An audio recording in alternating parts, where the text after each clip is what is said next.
A New Jersey elementary school teacher is accused of sexually abusing a student for years and having his baby, despite him being a child himself. And get this shocking case came to light after this shit is sickening, man. 12-year-old, let a 12-year-old impregnate you, man. The alleged victim's father noticed an uncanny resemblance between the teacher's baby and his own son. Now, the teacher is facing serious charges as disturbing details emerge from their alleged relationship. Welcome to Sidebar, presented by Law and Crime. I'm Jesse Weber. Oh, I wonder how the husband feel, man. Know that his bitch fucking on a 12-year-old, man. Hey everybody, this is a Law and Crime legal alert. Did you know that children are being diagnosed with serious conditions like type 2 diabetes and non-alcoholic fatty liver disease, and the research is potentially linking ultra-processed foods to this? Yeah, well, Morgan & Morgan is stepping in to fight to hold these food companies /food to learn more.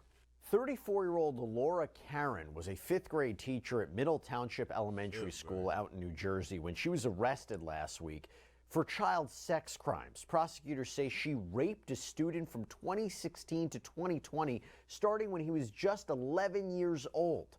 But here's where the case takes an even more disgusting and disturbing turn, because in 2019, when the victim was 13, Karen allegedly gave birth to his child. She was 28 at the time. At 13? What the fuck? I wonder how that little boy mama feel, man. How his parents feel.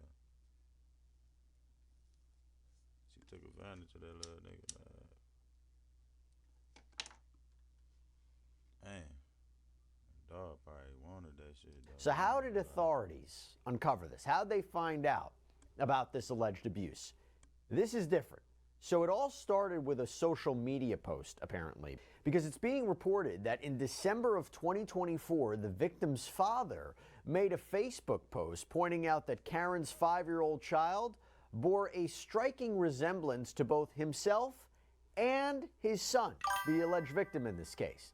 This post apparently raised a lot of red flags and sparked an investigation.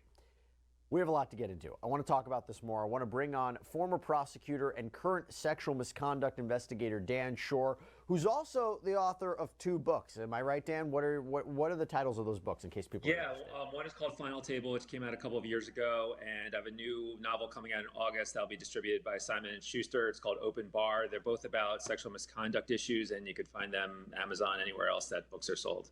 All right, sounds good. So now I'm happy to have you here to talk about this, because this is a weird one. I mean, it's a disturbing one, but the idea that the victim's father had seen and made this post, and that's what sparked an investigation. Does it usually happen like that? It's certainly unusual, and we live in an age where people are posting their thoughts on Facebook in a very unfiltered way, and usually you think if a father suspected that, he might go straight to law enforcement or to a school authority. Here, according to law enforcement, it started with a Facebook post where he was saying that the child looked like him and his son. And people fortunately picked up on that. It's important that if someone sees something online and there's an indication that there might be something egregious that happened, such as child sex abuse, that someone did escalate that and did get to law enforcement and they were able to investigate it, because a lot of times people see things online and they just figure, well, it's not my problem, I'm not going to do anything about it. Apparently other people. So the daddy just went off. Hold on, wait. The daddy. Let me go back. I gotta understand this more. They found out because the daddy posted pictures saying that the baby looked like. Investigator Dan Shore, who's also the author of 2 books. Am I right, Dan? What are the titles of those books, in case people? Yeah, one is called Final Table, which came out a couple of years ago, and I have a new novel coming out in August that'll be distributed by Simon & Schuster. It's called Open Bar. They're both about sexual misconduct issues, and you could find them Amazon, anywhere else that books are sold. All right, sounds good. So now I'm happy to have you here to talk about this, because this is a weird one. I mean, it's a disturbing one, but the idea that the victim's father had seen and made this post, and that's what sparked an investigation. Does it usually happen like that? It's certainly unusual, and we live in an age where people are posting their thoughts on Facebook in a very unfiltered way, and usually you think if a father suspected that, he might go straight to law enforcement or to a school authority. Here, according to law enforcement, it started with a Facebook post where he was saying that the child looked like him and his son. And people fortunately picked up on that. It's important that if someone sees something online and there's an indication that there might be something egregious that happened, such as child sex abuse, that someone did escalate that and it did get to law enforcement and they were able to investigate it, because a lot of times people see things online and they just figure, well, it's not my problem, I'm not going to do anything about it. Apparently other people did raise flags about this, and that led to this investigation and this arrest. We covered a case recently where somebody posted on social media, I forgot which platform, that they were the victim of abuse that had been going on at the school, and that, you know, things go viral, videos go viral. People said, "Oh, that same thing happened to me." 11? And so it's amazing when you think about the power of social media. We talk about the negative. I've been fucking around since he was 11. Had a baby with him at 13. They said Influences of it, but the powerful influences of it, actually spreading a message and gaining awareness and traction, that you're seeing something like that. Now, going back to this case, according to detectives, Karen had reportedly been this victim's 5th grade teacher, as well as his brothers.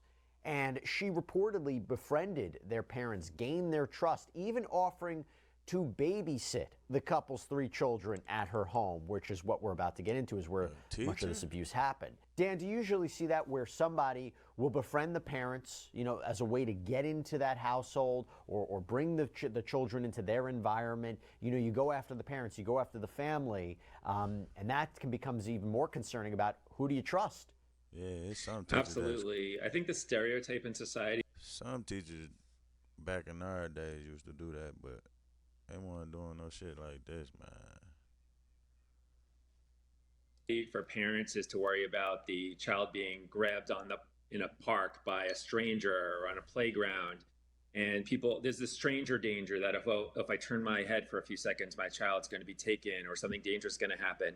Those things do happen, but the much greater danger in society is people that you trust, people that ingratiate themselves to a family, become people who the family looks to as someone, well, they're safe because they're with this person who we know. And unfortunately, most cases of sex abuse that I've seen in my career, and I've been investigating these for about 25 years, they generally involve people that the parents knew or the child knew. And those are the ones that are often the ones who are committing acts like this. And it's tough when you want to trust someone. I know as a parent, you want to trust the people in your community, you want to trust the caregivers. Unfortunately, those are often the people who abuse that trust, or at least the people who commit sex abuse tend to be the ones who are in positions of trust. Unfortunately, you are very right, and that's a real big issue that we're seeing a lot, particularly the stories we cover here on Sidebar. Now, at first, these kids, so the victim, the brother, the sister, they would have had these sleepovers, or they had these sleepovers at Karen's home. But eventually, for some reason that hasn't really been released, the victim and his siblings, they started living full-time with Karen. And in fact, during her first appearance at her hearing last week. Why the fuck was the kid living with her full-time? What happened? To the point to where the parents couldn't. I ain't understanding this, man. Where was the kids at when the little dog was doing all this with the mama? I mean, the teacher. Week, the judge referred to Karen as a, quote, resource family parent for the children, which is when in New Jersey, our understanding is what they refer to as foster parents. And Karen attended that hearing virtually, by the way, from jail. But during an interview with detectives, the victim's sister told them some very chilling details about what she witnessed. She said that she would often wake up to find her brother sleeping in Karen's bed, despite the fact that the kids shared a room upstairs. Even more disturbing, she claimed that Karen would enter the bathroom and lock the door when her brother was showering. And the victim's brother told police he once witnessed Karen sexually assaulting his brother when they thought he was asleep. And by the way, Dan, just to stop there, it's one thing in a lot of these cases we have the testimony or the potential testimony of the victim, the child themselves. You know, the idea of, oh, at a trial, they're going to be the only ones who'll testify to the abuse. But now if you have other eyewitnesses, other children. She's sick as hell. This just like her. This could be her own kid, though. That she, you know. This bitch sick as hell. 12 years old. Doing it to a 12-year-old. That could be your kid. man. What the fuck? That raises this to a different level.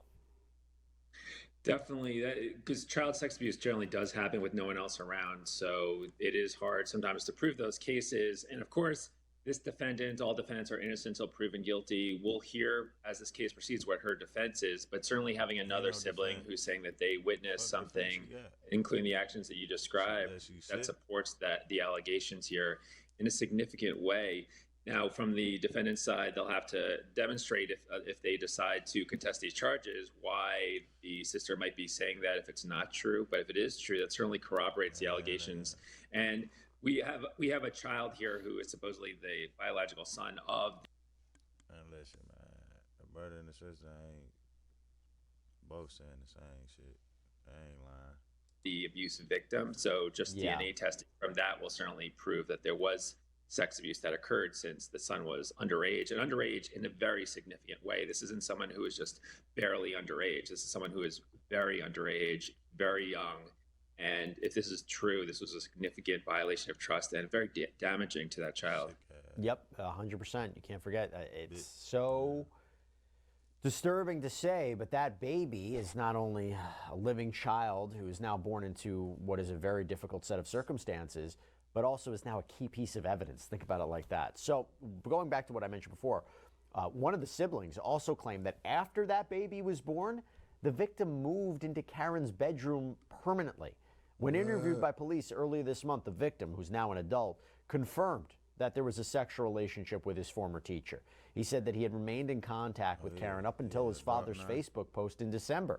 And in that post, the man said that Karen's child looked a lot like himself and his son. He noted in the post that Karen had been his son's teacher. That post was brought to the attention of the school superintendent, who then called the police. That's how this all spiraled. And according to the criminal complaint, which has been viewed by the Courier Post, after the Facebook post was published in December, the victim reportedly called his younger brother, confessed he was the father of Karen's baby, and the victim's sister also apparently told police that her brother texted her to admit he was the father, but demanded that she keep it a secret so Karen wouldn't get in trouble. That is a very common symptom we see as well, right? The idea of why hasn't this been reported earlier? Why is this only coming out now? It could be that you don't want to complicate the life of the mother of your child, or these victims or these alleged victims, when they're so young, they don't want to get the teachers in trouble. They might not realize that anything wrong is going on, Dan. There's a number of reasons why we see this not being reported sooner, right?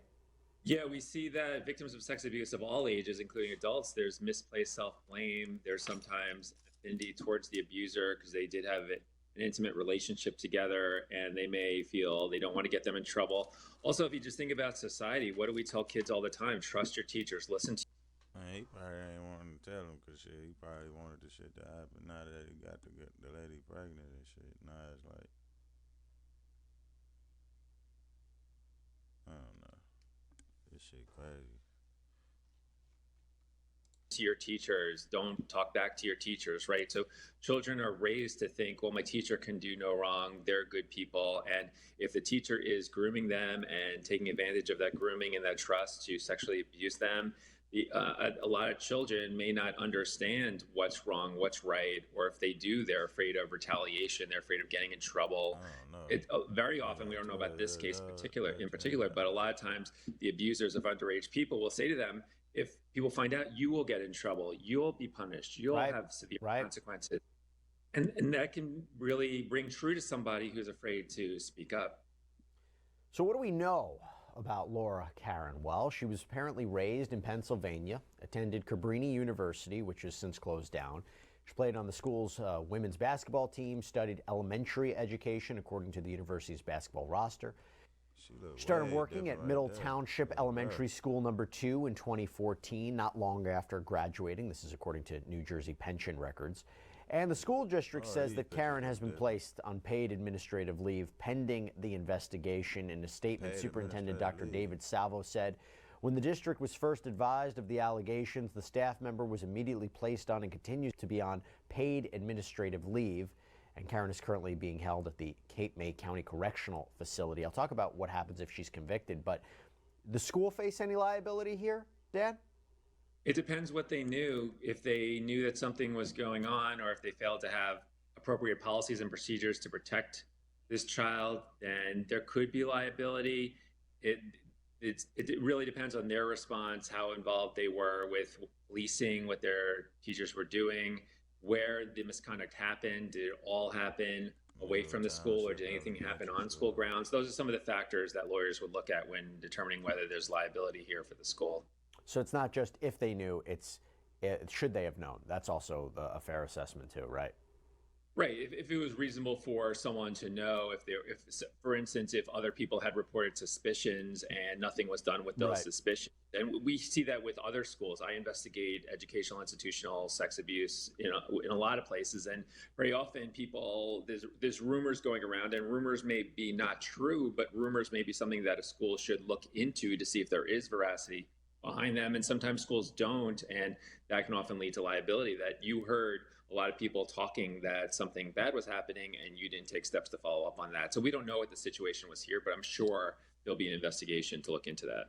Right. Gotta be, cause just what if it was like the other way around? A male teacher with a 12-year-old girl and she got pregnant.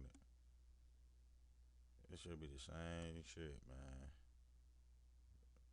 Should be the same scenario. It's the same shit that would happen to him. Should be the same thing that's gonna happen to her, right? And now, to be clear, I'm not sure if this is a surprise to anybody, but if convicted, she could face some serious time behind bars. It's our understanding in New Jersey, first-degree crimes like aggravated sexual assault carry sentences of 10 to 20 years in prison. You have second-degree crimes like sexual assault, child endangerment, that could result in 5 to 10-year prison sentences. Dan, I don't know if you're familiar with the law on that. That's what we found, but correct me if I'm wrong. But generally speaking, I would imagine it's a long prison sentence, and if she's convicted, would it be towards the longer range rather than the shorter range? Yeah, the ranges that you just mentioned are consistent with other states that I've worked with. And I think that because the child was so young when the alleged sex abuse started, then the prison sentence, if she's convicted, would be towards the higher end of that. Yeah. If someone had no criminal history and someone was barely under the age of consent, it would still lead to a conviction and there would be some kind of punishment. But I think there are so many more aggravating factors here. The fact that it went on for so long, it wasn't one time. This was allegedly going on for years. There was another child who was in the home, which, as you mentioned before, that person's a witness, but also that child might also be a victim being exposed to sex abuse occurring while that child was also in the home. So there's a lot of aggravating factors here that, if true, would lead to a higher sentence. By the way, if you're listening to this story, you might say, why does this sound strangely familiar? Well, the unfortunate reason is because we recently told you here on Sidebar about the case of Alyssa McCommon. So this is a former Tennessee teacher who's going to spend more than 2 decades in prison after she admitted she raped one of her students, causing her to become pregnant. The abuse started when he was just 12 years old, around the same age as the alleged victim in the Karen case out in New Jersey, and McCommon was sentenced to 25 years in prison without the possibility of parole for child rape, statutory rape, sexual exploitation of a minor.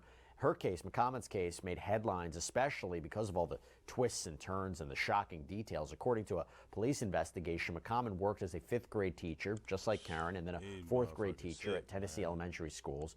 The investigation uncovered allegations that McCommon targeted multiple students, typically by befriending them online while playing video games.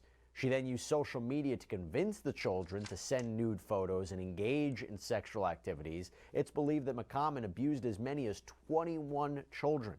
And when she was booked into jail in September of 2023, she was able to post a $25,000 bond, but her release had a very specific condition: no contact with the victim or any minors other than her own kids. What do you think happened? McCommon couldn't really follow the rules. She was rearrested, this time for stalking one of the children that she was accused of victimizing, even sending him texts that he would, quote, regret this. She went right back to jail on new criminal charges of coercion of a witness, aggravated stalking, harassment, and then during a court hearing, the stunning revelation that she's pregnant. And prosecutors played a recording where McCommon told the victim she was going to have his child. Just forget we ever talked, okay? I'll raise this baby, and I love this baby, and I'll do it by myself. I'm gonna raise this baby. I can do this. I tried to tell you when it comes out, fucking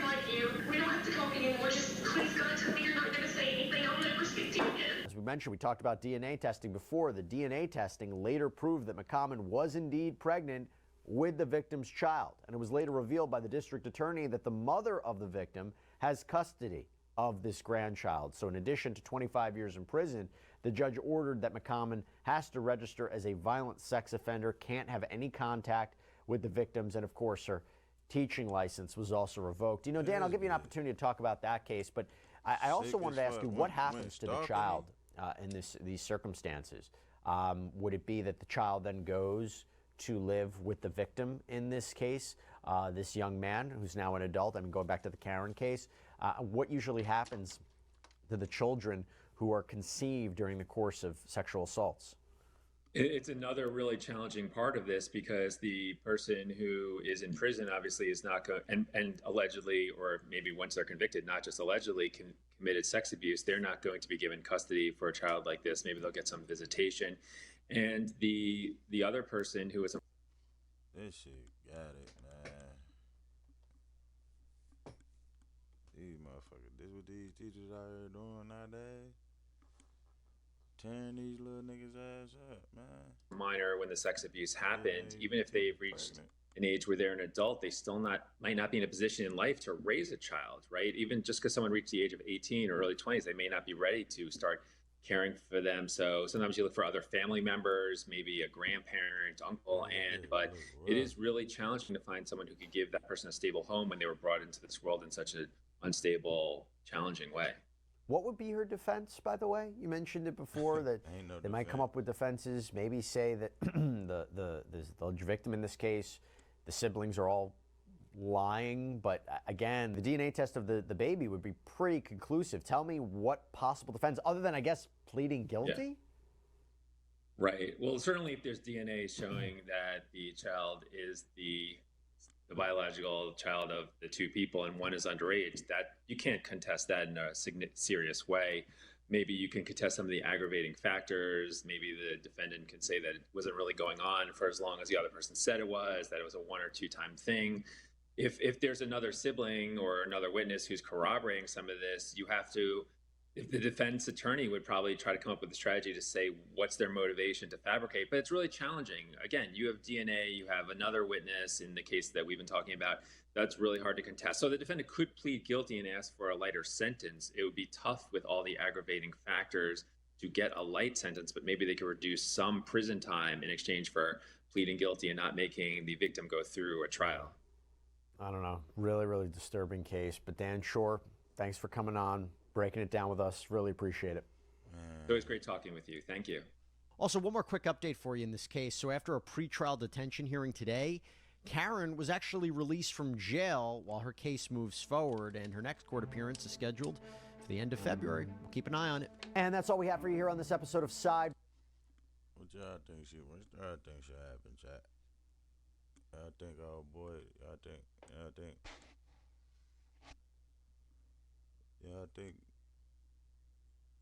that the boy wanted it to happen?